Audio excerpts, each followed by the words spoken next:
আসসালামু আলাইকুম। আজকে যে কথা আমি বলতে যাচ্ছি যে ইরান যুদ্ধে বাংলাদেশের উপর একটা মহা বিপর্যয় নেমে আসতে পারে বা আসার সমূহ সম্ভাবনা রয়েছে। এই জন্য এটা কিন্তু তেলের দাম বৃদ্ধি বা মধ্যপ্রাচ্য থেকে বাংলাদেশি ওয়ার্কারদের দেশে ফেরত আসা জনিত অর্থনৈতিক বিপর্যয়ের কথা আমি বলছি না। আমি যেটা বলছি সেটা একটা মারাত্মক ব্যাপার, একটা ভীষণ দরকারি ব্যাপার, যেটা বাংলাদেশের অস্তিত্বের উপরে একটা বিরাট হুমকি চলে আসছে। বাংলাদেশ একটা সমৃদ্ধিশালী একটা ডেভেলপিং কান্ট্রির যে রোল বাংলাদেশের আমরা যা আশা করি সেখানে একটা বিপর্যয় দেখতে পাচ্ছি আমি। এবং এই বিপর্যয়ের জন্য ইরান যুদ্ধ পরোক্ষভাবে দায়ী, আর প্রত্যক্ষভাবে দায়ী হচ্ছে বাংলাদেশের পররাষ্ট্রনীতি। বাংলাদেশ যে পররাষ্ট্রনীতি অবলম্বন করে চলছে, মার্কিন তোষণ তথা পরোক্ষভাবে ইসরায়েলি তোষণ, সেটা বাংলাদেশের জন্য খুবই একটা এক্সপেন্সিভ ব্যাপার হয়ে যাবে। এর দাম দিতে হবে বাংলাদেশের এই প্রজন্ম এবং ভবিষ্যৎ প্রজন্মকে। সাম্প্রতিক তিনটা ঘটনা ঘটেছে, আপনারা একটু মনোযোগ দিয়ে শুনবেন এবং আপনাদের প্রশ্ন ও মতামত আমাকে জানাবেন এবং আমার চ্যানেলটা সাবস্ক্রাইব করবেন। ধন্যবাদ। সাম্প্রতিক তিনটা ঘটনা ঘটেছে। ইউনাইটেড আরব এমিরেট বা আরব এমিরেতের প্রেসিডেন্টের কাছে প্রধানমন্ত্রী তারেক রহমান একটা চিঠি দিয়েছেন এবং ইরান ইস্যুতে ঢাকার বিবৃতি নিয়ে তেহরানের অসন্তোষ প্রকাশ এবং রাশিয়া থেকে জ্বালানি তেল আমদানির অনুমতি চেয়ে যুক্তরাষ্ট্রের কাছে বাংলাদেশের চিঠি লেখা, এবং সে চিঠির মার্কিন যুক্তরাষ্ট্র কোনো উত্তর দেয়নি। আমরা রাশিয়ার থেকে আমরা তেল আমদানি করতে পারবো কিনা সেটা ডক্টর ইউনুসের নতজানু পররাষ্ট্র নীতি, যেটা তিনি মার্কিন যুক্তরাষ্ট্র তথা ইসরায়েলকে খুশি করার জন্য ফেব্রুয়ারির 12 তারিখের নির্বাচনের 3 দিন আগে 9 ফেব্রুয়ারি একটা বসংবত চুক্তি সাইন করেছে বাংলাদেশ। তৎকালীন ইউনুস সরকারের যে পররাষ্ট্র উপদেষ্টা ছিলেন মার্কিনপন্থী ডক্টর খলিলুর রহমান, এবং সেই খলিলুর রহমান দুর্ভাগ্যবশত এখন বাংলাদেশ সরকারের পররাষ্ট্রমন্ত্রী। তিনি যে খলিলুর রহমান ইউনুস সরকারের আমলে যে ঘটনাটা ঘটিয়েছিলেন সেটার জের বাংলাদেশকে টানতে হবে, কেননা মার্কিন যুক্তরাষ্ট্রের সঙ্গে যে চুক্তি হয়েছে সে চুক্তি অনুযায়ী বাংলাদেশ রাশিয়া, চীন বা অন্য কোনো দেশের কাছে কোনো জিনিস কেনার আগে, তাদের সঙ্গে সম্পর্ক স্থাপনের আগে মার্কিন যুক্তরাষ্ট্রের অনুমতি লাগবে। রাশিয়ার তেল কিনতেও এখন মার্কিন যুক্তরাষ্ট্রের অনুমতি লাগে এবং সে মর্মে একটা চিঠি লেখা হয়েছে এবং সে চিঠির মার্কিন যুক্তরাষ্ট্র কোনো উত্তর দেয়নি। এই ঘটনাগুলো একসঙ্গে দেখলে মনে হয় বর্তমান সরকারের পররাষ্ট্র নীতি সুস্পষ্ট দিক নির্দেশনা, তাদের যেটা কৌশলগত স্বায়ত্ত শাসন এবং সামঞ্জস্যপূর্ণ অবস্থানের বিপরীতে একটা পররাষ্ট্রনীতি বাংলাদেশ সরকার চালাচ্ছে। ব্যাপারটা সহজ ভাষায় বলতে গেলে এটাই বোঝায় যে বাংলাদেশ তার কৌশলগত স্বায়ত্ত শাসন হারিয়েছে এবং অসামঞ্জস্যপূর্ণ পররাষ্ট্র নীতি অবলম্বন করেছেন ডক্টর ইউনুস সরকার, এবং কমন ব্যক্তি হচ্ছেন ডক্টর খলিলুর রহমান। তিনি ইউনুস সরকারের আমলেও মার্কিন যুক্তরাষ্ট্রের পক্ষে কাজ করেছেন, এখনো করে যাচ্ছেন, এবং তারেক রহমানের সরকার এ ব্যাপারে নির্বিকার। তারা বুঝতে পারছেন না মার্কিন যুক্তরাষ্ট্রকে খুশি করতে গিয়ে চীনকে অখুশি করতে গেলেই কিন্তু বাংলাদেশ মহা বিপর্যয়ে পড়বে। বাংলাদেশ যদি শুধু মনে করে মার্কিন যুক্তরাষ্ট্র আমাদের তৈরি পোশাকের সবচেয়ে বড় গ্রাহক, তাকে খুশি রাখতে হবে, কিন্তু বাংলাদেশের ডেভেলপমেন্ট প্রজেক্টে যে বহু বহু বহু বিলিয়ন ডলার চীন এখানে ইনভেস্ট করেছে এবং করবে। সেটা বন্ধ হয়ে গেলে বাংলাদেশের নাবিশ্বাস উঠবে। এই ব্যাপারে তারেক রহমান সরকার এর কোনো এই ব্যাপারে তাদের কোনো ভ্রুক্ষেপ নেই। প্রথমত ইউএইর কাছে চিঠি পাঠালেন, সেখানে বলা হলো আঞ্চলিক যুদ্ধ, মানে ইরান এর উপরে যে ইসরায়েল এবং আমেরিকা যুদ্ধ করেছে, ইউএই যেখানে আমেরিকার পক্ষে, এই যুদ্ধ পরিস্থিতিতে সংহতি প্রকাশ করেছে বাংলাদেশ সরকার, যে আপনাদের দেশ যুদ্ধ করছে, আমরা সংহতি প্রকাশ করছি। কিন্তু গুরুত্বপূর্ণ ব্যাপারটা হচ্ছে আন্তর্জাতিক ক্ষেত্রে ভারসাম্য রক্ষা করা হচ্ছে না। যখন ভারসাম্য রক্ষা করা হয় না, তখন তা প্রশ্নবিদ্ধ হয়। বাংলাদেশের মতো একটা ছোট অর্থনীতির দেশের জন্য বহুমুখী মাল্টি অ্যালাইনমেন্ট পররাষ্ট্রনীতি অপরিহার্য। কিন্তু বাস্তবে দেখা যাচ্ছে কোনো একটা পক্ষকে খুশি করার জন্য অন্য পক্ষের সঙ্গে দূরত্ব তৈরি করছে বাংলাদেশ সরকার। দ্বিতীয়ত, ইরান ইস্যুতে ঢাকার বিবৃতি নিয়ে তেহরানের প্রকাশ্য অসন্তোষ একটি গুরুতর কূটনৈতিক ব্যর্থতা। বাংলাদেশে ইরানের যে রাষ্ট্রদূত, তার অফিস থেকে ব্যাপারে একটা চিঠি দেওয়া হয়েছে, যেটা প্রথম আলোতে বের হয়েছে 1 তারিখে। ইরানের রাষ্ট্রদূত স্পষ্টভাবে বলেছেন যে বাংলাদেশের বিবৃতি তাদেরকে কষ্ট দিয়েছে এবং তারা আশা করেছিল আগ্রাসনের নিন্দা করবে ঢাকা। মানে মার্কিন যুক্তরাষ্ট্র ইসরায়েল যে আগ্রাসন করেছে ইরানের উপরে, তার কোনো নিন্দা করেনি তারেক রহমানের সরকার। এখানে সমস্যা দুটি। একদিকে বিবৃতিটি এতই অস্পষ্ট বা এক পেশে ছিল যে একটি দীর্ঘদিনের বন্ধু রাষ্ট্রকে অসন্তুষ্ট করেছে। ইরান বাংলাদেশের উপর অসন্তুষ্ট হয়েছে। অন্যদিকে এটি দেখায় যে বাংলাদেশ স্বাধীনভাবে তার অবস্থান নির্ধারণ করতে পারছে না, বরং বড় শক্তিগুলোর চাপ বা ভয়ে ভারসাম্যহীন সিদ্ধান্ত নিচ্ছে। মুসলিম বিশ্বের 2 গুরুত্বপূর্ণ দেশের মধ্যে এমন অবস্থান বাংলাদেশের ইমেজকে ক্ষুণ্ণ করেছে।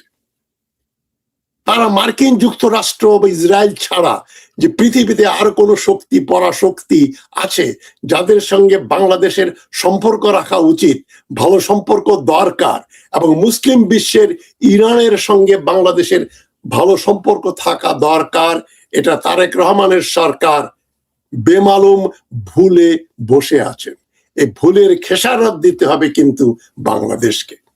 তৃতীয়ত, রাশিয়া থেকে জ্বালানি তেল কেনার জন্য যুক্তরাষ্ট্রের কাছে অনুমতি চাওয়া এবং তার জবাব না পাওয়া, এটা বাংলাদেশের পররাষ্ট্রনীতির সবচেয়ে দুর্বল দিকটি তুলে ধরল। একটা স্বাধীন সার্বভৌম দেশ হিসাবে জ্বালানি নিরাপত্তার মতো জাতীয় স্বার্থের ইস্যুতে অন্য একটি দেশের অনুমতির অপেক্ষায় থাকা লজ্জাজনক।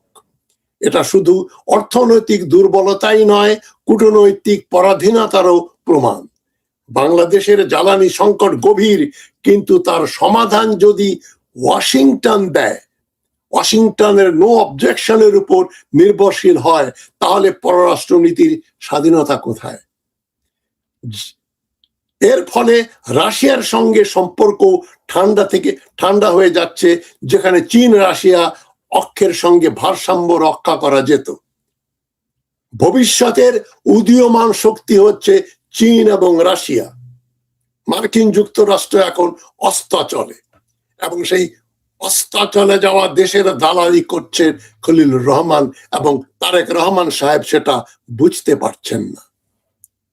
তারেক রহমান সাহেবকে আরেকটা জিনিস স্মরণ করিয়ে দেই। তিনি যে তার অর্থমন্ত্রী বানিয়েছেন তাইওয়ান, মিস্টার তাইওয়ান আমির খসরু মাহমুদ চৌধুরীকে, যিনি তাইওয়ানের কাছ থেকে $10 লক্ষ ঘুষ নিয়েছিলেন 2004 সালে। চীন কিন্তু সেটা ভুলে যায়নি, এবং সেই রকম একজন বিতর্কিত ব্যক্তিকে অর্থমন্ত্রী বানিয়ে বাংলাদেশ সরকার তার পররাষ্ট্র নীতির কে কফিনে একটা পেরেক গেঁথে দিয়েছে। একটা পেরেক হচ্ছে আমির খসরু মাহমুদ চৌধুরী, আরেকটা পেরেক হচ্ছে খলিলুর রহমান। কিন্তু তারেক রহমান সরকার কোনো ভ্রুক্ষেপ করছেন না, তারা বোকার স্বর্গে বাস করছেন। সামগ্রিকভাবে বাংলাদেশের বর্তমান পররাষ্ট্রনীতি মনে হয় একটা প্রতিক্রিয়াশীল, রিয়াকশনারি এবং সক্রিয়, কৌশলগত, প্রোঅ্যাক্টিভ এন্ড স্ট্র্যাটেজিক নয়। আমাদের একটা প্রোঅ্যাক্টিভ এন্ড স্ট্র্যাটেজিক বা সক্রিয় ও কৌশলগত পররাষ্ট্রনীতি দরকার। বাংলাদেশ একটা রিয়াকশনারি, ধামা ধরা, কোমর ভাঙা, নত জানু পররাষ্ট্র নীতি নিয়ে মার্কিন যুক্তরাষ্ট্রের সঙ্গে সম্পর্ক বাড়িয়ে চলছে, চীন এবং রাশিয়াকে অবজ্ঞা করে। বাংলাদেশ ফার্স্ট বা অর্থনীতি ভিত্তিক পররাষ্ট্র নীতির কথা বলা হলেও বাস্তবে দেখা যাচ্ছে বড় শক্তিগুলোর মধ্যে দোদুল্যমান অবস্থান, এক পেশে সংহতি প্রকাশ ও জাতীয় স্বার্থের চেয়ে বাইরের চাপকে প্রাধান্য দেয়া। জনাব তারেক রহমান, আপনাকে আমি স্মরণ করিয়ে দিই, আমার একটা থিওরির ব্যাপারে আমি আপনাকে আপনার জ্ঞাতার্থে বলছি। বড় বড় রাষ্ট্রবিজ্ঞানী, আন্তর্জাতিক পর্যালোচক যা মনে করেন সেটা আমি এক কথা সংক্ষিপ্ত ভাবে বলছি। সব দেশের পররাষ্ট্র নীতি, পররাষ্ট্র সম্পর্ক এবং যত যুদ্ধ পৃথিবীতে হয়েছে এবং হবে, সবগুলোর মূলে রয়েছে অর্থনৈতিক কারণ, এবং সবগুলো মূলত বলা যায় বাণিজ্যিক যুদ্ধ। এটা সিম্পলিফাই করলে বলা যায় অল ওয়ার্স আর ট্রেড ওয়ার্স। অল ওয়ার্স আর ট্রেড ওয়ার্স, সকল যুদ্ধই বাণিজ্য যুদ্ধ।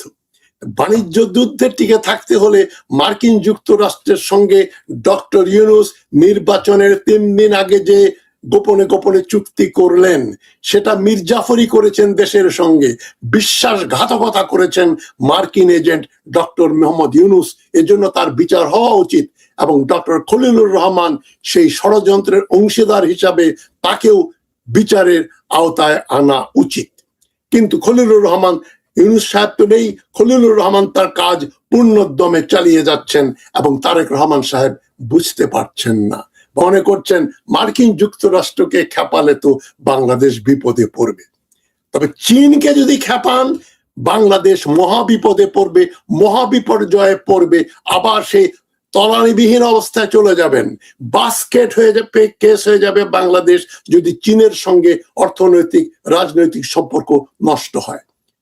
চীন এবং ইরানকে অখুশি করে মার্কিন যুক্তরাষ্ট্র ও পরোক্ষভাবে ইসরায়েলকে সন্তুষ্ট করার যে নীতি বাংলাদেশ সরকার গ্রহণ করেছে, সেটা আত্মঘাতী একটা বিরাট বিপর্যয়ের সম্মুখীন করছে বাংলাদেশকে। সুতরাং আঞ্চলিক শক্তি ইউএই কে খুশি করার চেষ্টা হচ্ছে। মার্কিন যুক্তরাষ্ট্র রাশিয়া থেকে বাংলাদেশ তেল কিনবে কিনা, অনুমতি ভিক্ষার যে চিঠি দিয়েছে বাংলাদেশ, সে চিঠির জবাবও দিচ্ছে না।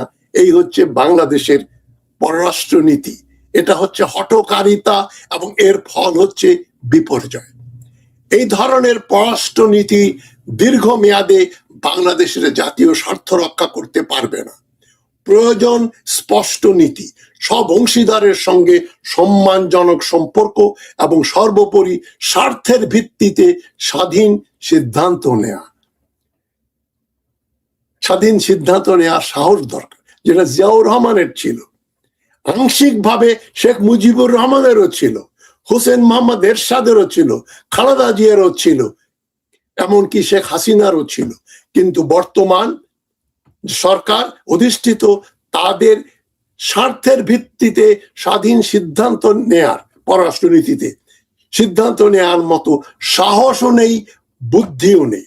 বাংলাদেশ কূটনৈতিক দাবার ছকে মহা বিপদে রয়েছে। ঝুঁকি নিয়ে বাংলাদেশ তার পররাষ্ট্রনীতি চালাচ্ছে। আমি বিএনপি সরকারের সমর্থন করেই এই কথাগুলো বলছি। অনেকে বলবেন আগে বললেন না কেন, বিএনপি যখন বিপদে তখন বলছেন আগে বললেন না কেন। আমি আগেই বলছি, এর প্রতিক্রিয়া দেখতে পাবেন 6 মাস 1 বছরের ভেতরেই। চীন যখন থাপ্পড় মারবে, চীনের থাপ্পড় খেয়েই কিন্তু শেখ হাসিনাকে চলে যেতে হলো 3 সপ্তাহের ভেতরে।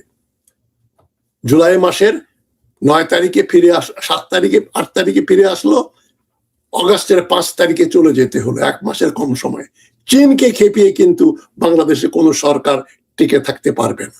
এটাই আপনাদের মূল মন্ত্র হওয়া উচিত। Come what may, we must appease China. যাই হওয়ার হবে, আমরা চীনের সঙ্গে একটা ভালো সম্পর্ক রাখবো, আমাদের স্বার্থে, ন্যায় বিচারের স্বার্থে, শান্তির স্বার্থে। যেখানে ইরানকে আক্রমণ করছে, সেই ইরানের শত্রুদের সঙ্গে মিত্রতা করে বাংলাদেশ একটা মহা বিপর্যয়ে ঠেলে দিয়েছে বাংলাদেশ সরকার। বাংলাদেশ সরকারের পররাষ্ট্রনীতির সবচেয়ে বৈশিষ্ট্যপূর্ণ দিক হলো বহুমুখিতা বা মাল্টি অ্যালাইনমেন্ট, যেটা শেখ মুজিবুর রহমানও চেষ্টা করেছিলেন, যেটা 16 কলা পূর্ণ করেছিলেন জিয়াউর রহমান। সেই সম্পর্ক আমাদের, সে ধরনের একটা পররাষ্ট্র নীতি আমাদের দরকার। খালেদা জিয়া 2004 সালেই ভুল করলেন, এই তাইওয়ানের ভিসা অফিস খুলতে দিলেন আমির খুসরো মোহাম্মদ চৌধুরী। খালেদা জিয়া জানলেনও না, কিছু করলেনও না, করতেও পারলেন না। তার দাম দিতে হলো খালেদা সরকারকে। 17-18 বছর তারা নির্বাসনে। তারেক রহমান যদি ভুলের পুনরাবৃত্তি করেন, তার রাজনীতি শেষ হয়ে যাবে, বিএনপির রাজনীতিও চিরকালের জন্য শেষ হয়ে যাবে। সকলের সঙ্গে বন্ধুত্ব, কারো সাথে বৈরিতা নেই, এই নীতি বাংলাদেশকে ছোট দেশ হওয়া সত্ত্বেও আন্তর্জাতিক অঙ্গনে কৌশলগত স্বায়ত্ত শাসন, স্ট্র্যাটেজিক অটোনমি দিয়েছিল। সাম্প্রতিককালে হাসিনা ও পরবর্তী সরকারগুলোর অধীনে এই বহুমুখিতা আরো স্পষ্ট, বাস্তবমুখী হয়ে উঠছিল। কিন্তু তারেক রহমান সাহেব এবং তার আগে ডক্টর ইউনূস সেই পলিসি থেকে সরে আসলেন, এবং হাসিনাও শেষ দিকে সরে আসলো। ভারতকে খুশি করতে গিয়ে সে চীনকে হারালো। ঐতিহাসিক ভিত্তি বাংলাদেশের পররাষ্ট্র নীতির ভিত্তি, সকলের প্রতি বন্ধুত্ব, নন অ্যালাইনমেন্ট, সেটা ছিল বাংলাদেশের পলিসি। শেখ মুজিব বলেছিলেন বাংলাদেশ হবে প্রাচ্যের সুইজারল্যান্ড, অর্থাৎ শান্তিপূর্ণ, নিরপেক্ষ, সবার সঙ্গে বন্ধুত্বপূর্ণ দেশ।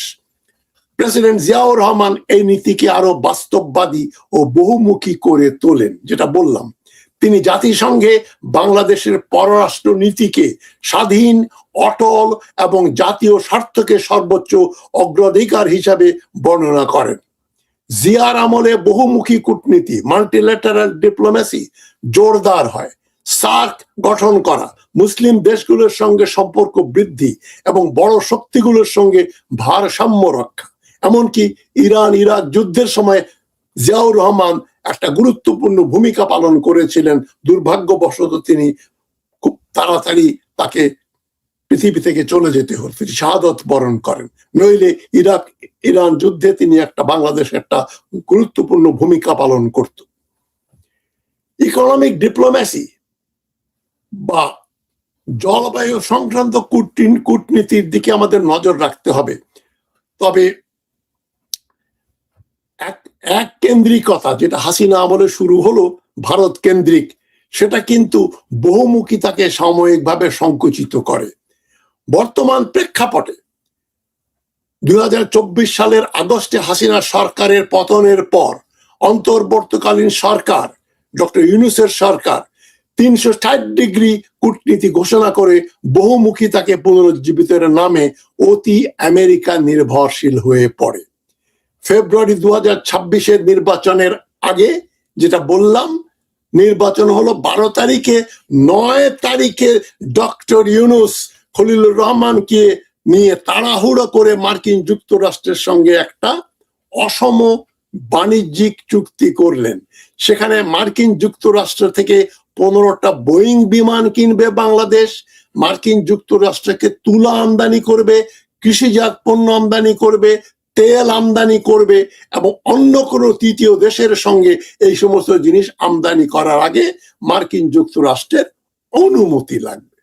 আমি তারেক রহমান সরকারকে বলছি, অবিলম্বে আপনাদের যে পররাষ্ট্র নীতি, যেটা ডক্টর ইউনূস শুরু করলেন, সেই নীতি বহাল রেখে, সেই ব্যক্তিকে পররাষ্ট্র মন্ত্রী রেখে আপনার সরকার তথা বাংলাদেশ বিপর্যয়ে পড়তে যাচ্ছে না, মহা বিপর্যয়ে পড়বে, মহাবিপদে পড়বে।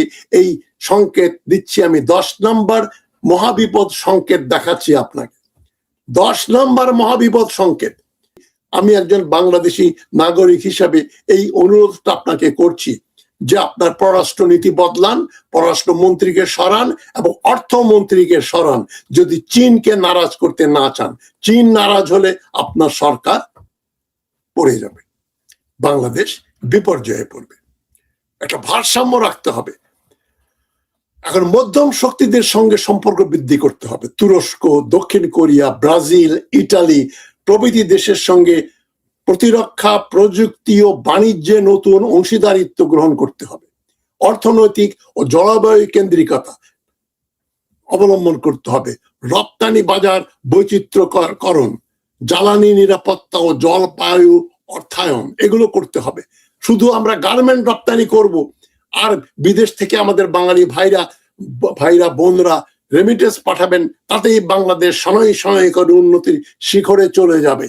প্রফেসর রহমান সোবহান যেটা বলেছিলেন, দর্জিগিরি করে কোনো দেশ উন্নত হয় না। দর্জিগিরি বন্ধ করতে হবে। মানুষের জন্য জামা কাপড় বানিয়ে দেবেন, আর বিদেশে গিয়ে কামলা খেটে তারা টাকা পাঠাবে এবং ওখানে কোনো গন্ডগোল হলেই তাদেরকে দেশে চলে আসতে হবে। এর চাইতে ঠুনকো পররাষ্ট্রনীতি হতে পারে না। এবং এদিকে বাংলাদেশ সরকারের পররাষ্ট্র মন্ত্রণালয়ের কোনো দৃষ্টি নেই। ভারতের সঙ্গে আমাদের ঐতিহাসিক সম্পর্ক থাকলেও সেটাকে রিসেট করতে হবে। ভারত বাংলাদেশ স্বামী স্ত্রীর সম্পর্ক নেই, থাকতে পারে না। আমরা সমান অধিকার নিয়ে থাকবো।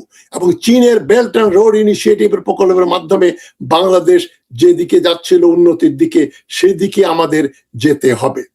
এবং রাশিয়ার সঙ্গে আমাদের নিরাপত্তা চুক্তি করতে হবে। জ্বালানি নিরাপত্তার জন্য রাশিয়ার সঙ্গে আমাদের খুবই ঘনিষ্ঠ সম্পর্ক হওয়া দরকার।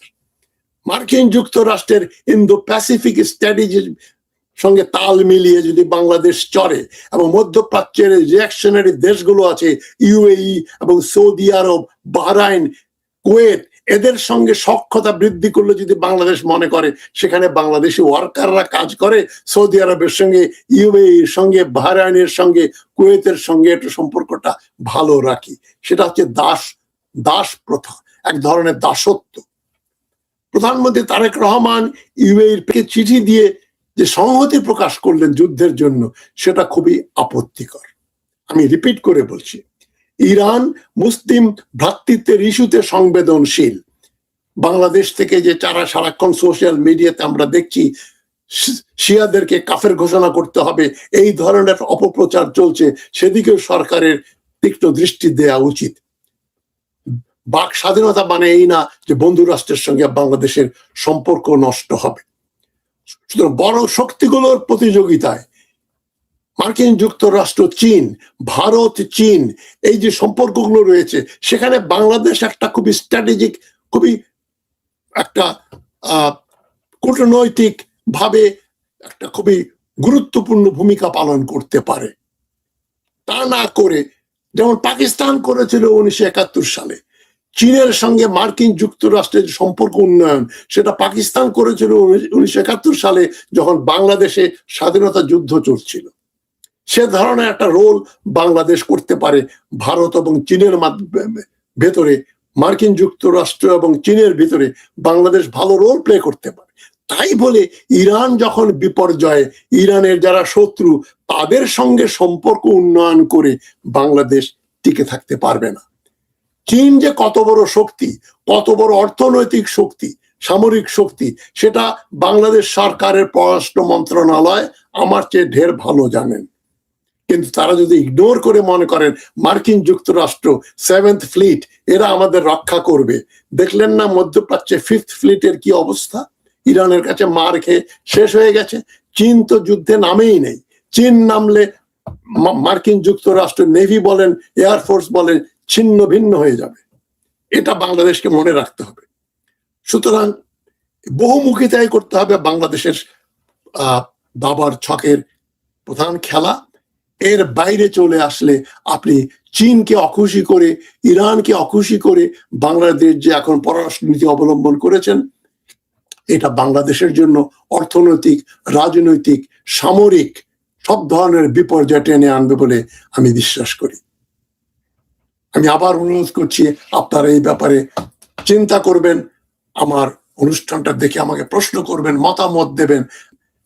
সামারি হচ্ছে অর্থমন্ত্রী আর পররাষ্ট্রমন্ত্রী বদলাতে হবে এবং নতজানু মার্কিন